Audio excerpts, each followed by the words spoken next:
secular, democratic republic, and to secure to all its citizens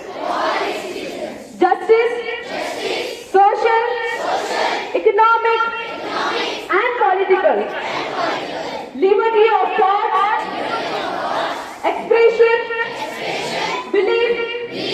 faith, and worship, equality of status